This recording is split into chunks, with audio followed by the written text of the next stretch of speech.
Sekarang Silakan loh Bang Karni. Ferry Hapsari. Terima kasih Pak Datu, para senior, teman-teman mahasiswa, ada juga Prof. Juanda di sini, teman-teman aktivis hadir dari jauh. Assalamualaikum warahmatullahi wabarakatuh. Sailum obscurum, telah tibalah zaman kegelapan. Menjelang abad ke-14 ketika Romulus Ndasmu Augustinus memimpin Romawi dalam kehancuran. Kenapa Romawi di era kemasannya bisa hancur? Karena muncullah berbagai masalah. Dan juga timbul kehancuran di berbagai ruang politik ketika Kaisar Romulus dengan berbagai cara membiarkan politik menjadi tidak sehat. Seluruh oposan hendak dibunuh.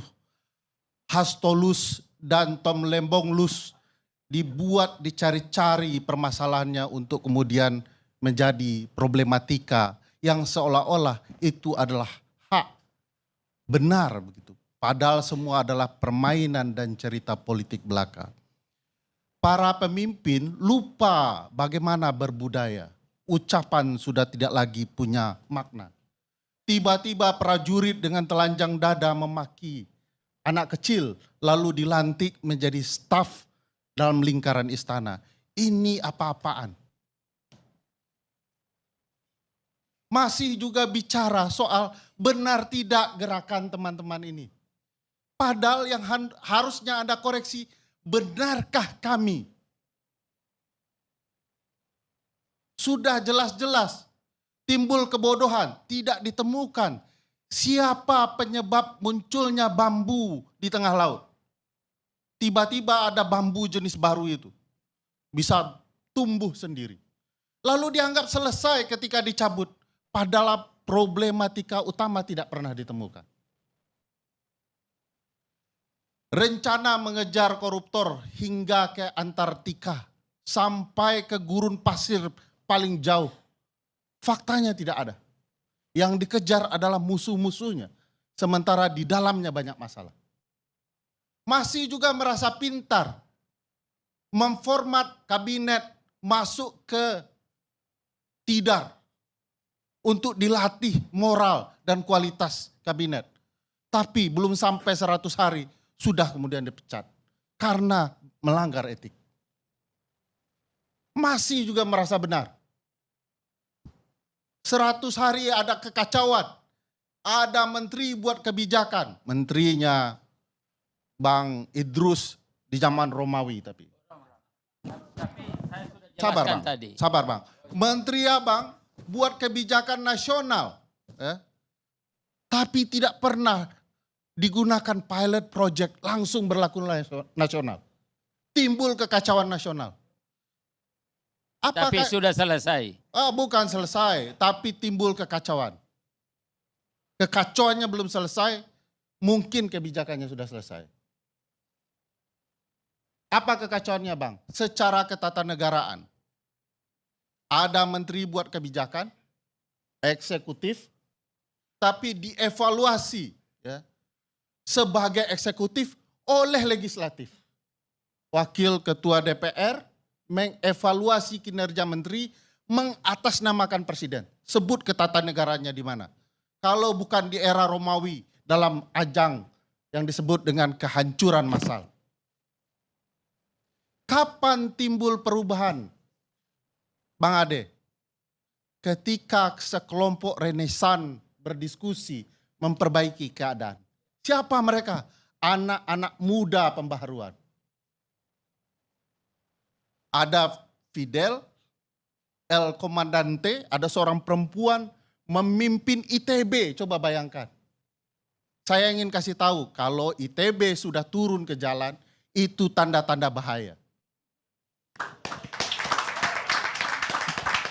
Tapi bukan ngancam kan? Bukan ngancam, hanya menakut-nakuti. Saya khawatir kalau kita tidak membaca pergerakan dan suasana kebatinan saat ini. Padahal banyak catatan sejarah bahwa Middle East, North Africa mengalami gejolak yang sama dan dibenahi oleh anak-anak muda. Kita ingat kasus Latin, ya, kasus kemudian Libanon, Yaman, ya, Arab Spring. Itu kemarahan anak-anak muda karena kebodohan memimpin bangsa. Tapi merasa pede betul begitu ya. Padahal tidak ada terencana, tidak tersusun rapi, tidak ada cerita bagaimana negara digerakkan. Bang Ade harus tahu sampai hari ini, sampai detik ini, saya tidak pernah percaya rezim ini akan menegakkan hukum. Kenapa Bang Idrus? Alasannya sederhana, lingkaran satu istana melanggar undang-undang. Mayor Teddy tidak sah menurut undang-undang TNI. Kabulok tidak sah menurut undang-undang TNI. Tapi dengan bangga cerita kami akan tegakkan hukum. Omong kosong dan omon lainnya. Dan ini problematika bagaimana mungkin bisa menegakkan hukum kalau istana sendiri adalah pelanggar hukum. Tapi istana beruntung, masyarakat sipil belum bersatu betul. Masyarakat sipil masih cerita, itu oposan yang kemudian dipidana, ya wajar itu kesalahannya. Tapi ketika masyarakat sipil tahu bahwa ini adalah rekayasa politik, lalu dengan anak-anak muda yang beringas dalam intelektualitas mereka, mereka cerita soal kebaikan di kampus, tiba-tiba faktanya tidak. Mereka marah dengan intelektualitas mereka yang tidak dihargai. Bicara kesalahan pemerintah yang dikoreksi, 13 tuntutan mereka. Ini pengalihan isu. Yang salah pemerintah, jangan kami yang dipersalahkan. Mereka ini dalam terminologi Sohogi yang diceritakan Uni kita tadi, adalah kaum Brahmana intelektual. Mereka turun karena peradaban negara sedang rusak. Nanti kalau peradaban ini benar, mereka akan kembali ke pertapaannya. Memperbaiki nilai D menjadi A itu. Sekarang mereka selesaikan dulu nilai D pemerintahan dari Prabowo Subianto. Saya tidak akan pernah bisa percaya dengan rezim ini akan kembali benar. Kalau presidennya malah meneriakkan hidup Jokowi. Saya mau katakan, Jokowi masih hidup, oleh karena itu adililah segera Jokowi itu. Karena banyak sekali kasusnya yang terpampang di depan mata kita, tapi tidak kemudian dihukum apapun.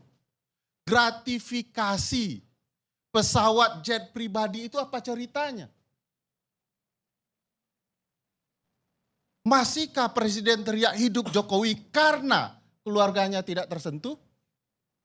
Padahal pesawat jet pribadi itu jelas, terang benerang. Ada gratifikasi. Lalu kita mendenial itu dan kemudian bercerita siapapun yang mengungkit kasus ini adalah orang-orang nyinyir yang anti dengan berbagai kebijakan pemerintah.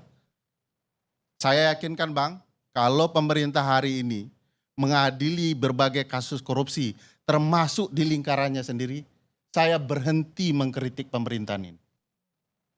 Tapi kalau kemudian dia hanya mengejar lawan-lawannya dan membiarkan apa yang terjadi di lingkarannya, semua ini omong kosong. Tidak akan ada orang yang percaya dengan pemerintahan Prabowo Subianto.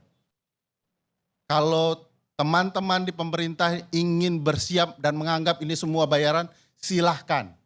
Tapi ini tanda-tanda zaman. Kalau anak-anak muda sudah tidak nyaman, bersiaplah. Mungkin tidak hanya kursi Anda dijungkir balikkan.